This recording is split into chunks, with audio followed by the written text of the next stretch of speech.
dating scene has been changing over the last decade due to the arrival of social media platforms and online dating websites. These allow people to make connections with others at great distances, possibilities that grandma never would have dreamed of. But these convenient romantic outlets also come with scams and frauds, something that grandma never thought of.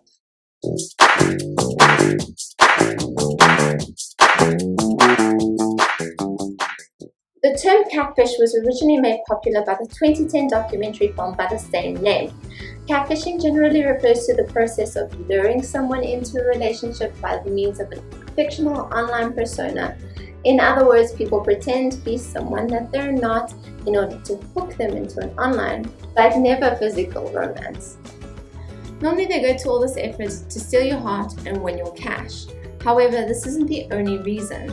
They could persuade you to send some sensitive images which they can use to blackmail you, or perhaps gather some personal information to steal your identity.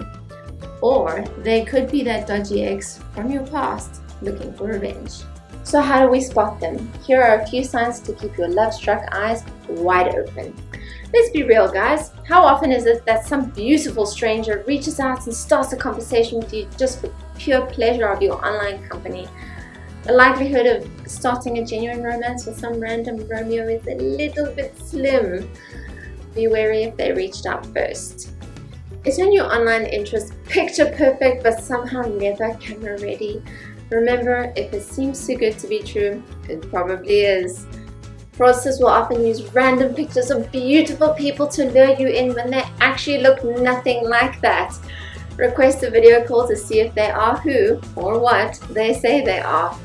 There are only so many acceptable excuses for why someone cannot turn their camera on. The original Romeo fell for Juliet in the space of an evening and was ready to marry her within a few days. But it's not exactly normal human behavior, especially nowadays.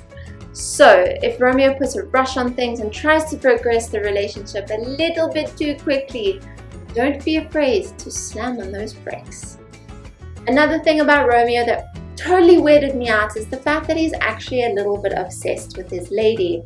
A fraudster will often appear the exact same way. Now, they may have spent a lot of time looking at your social media profiles to get to know you better so that it looks like it's the perfect match. They ask a lot of questions about you, but don't give much information in return. Building relationships is all about getting to know the other person, and if they're genuine and they've got nothing to hide, they shouldn't be afraid to answer your questions. Another way to see if they are who they say they are is to check their social presence. So Google them. Little bit of stalking, right? A big clue is their interaction with other people. If they never post anything and they're not tagged in anything, it's possible that their profile exists just to snare others. Perhaps your online sweetie has another thing in common with Romeo, his rotten luck. You may find that every time that you make plans to meet up or do a video call, Romeo is hit with another event in a series of unfortunate ones. The car broke down, there's load shedding, his boss made him work overtime. Ask yourself, can one person have such rotten luck? Not everyone who travels for a living is a con artist, but if the person you met online has a job that causes them to travel often to remote corners of the world, make a mental note. This may be an excuse for them never to be available for communication, especially when they need to show their face. Does it seem like Juliet always has the juiciest stories? Online fraudsters will often concoct long and detailed stories to pull on your heartstrings to make you feel for them and build that emotional connection.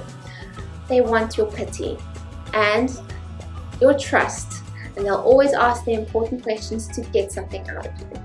And finally, the moment arrives and your romance takes a turn. Romeo requires remuneration. Say that 10 times fast. He or she might start talking about hardship or a sudden change of events in their life or that of a friend's, and typically they're trying to get you to let your guard down by way of an emotion so that it's easier for you to say yes. When this happens, it's time to take a step back and reconsider what's going on. If someone online is asking for funds to be sent to either yourself or to a friend, take this as a major red flag. Never send money to someone that you've never met in person, no matter the amount. Here are some quick tips to keep in mind to avoid becoming a cat victim. Don't rush into anything. Speed stops your judgment. Talk to someone. When in doubt, get a new, fresh perspective. Ask questions. You need to dig a little bit deeper to see if the person is actually genuine. Pre-screen. Keep your privacy settings set correctly to avoid having randoms contact you in the first place. This means private. Put everything in private. Bottom line is, a little bit of cynicism in the online world is a good thing. If you or someone that you might know is developing an online relationship and any one of these red flags is raised, do something. And if you want to be 100% sure, there are lots of investigative services such as socialcatfish.com for people who think that they're being catfished. So, guard that heart and the bank account when dealing with anyone online. Romeo and Juliet might have been a little bit spontaneous, but at least they met face to face. For more information on how to keep yourself and your loved ones safe online, please like, subscribe, and follow, but not stalk, our Cyber Angels pages.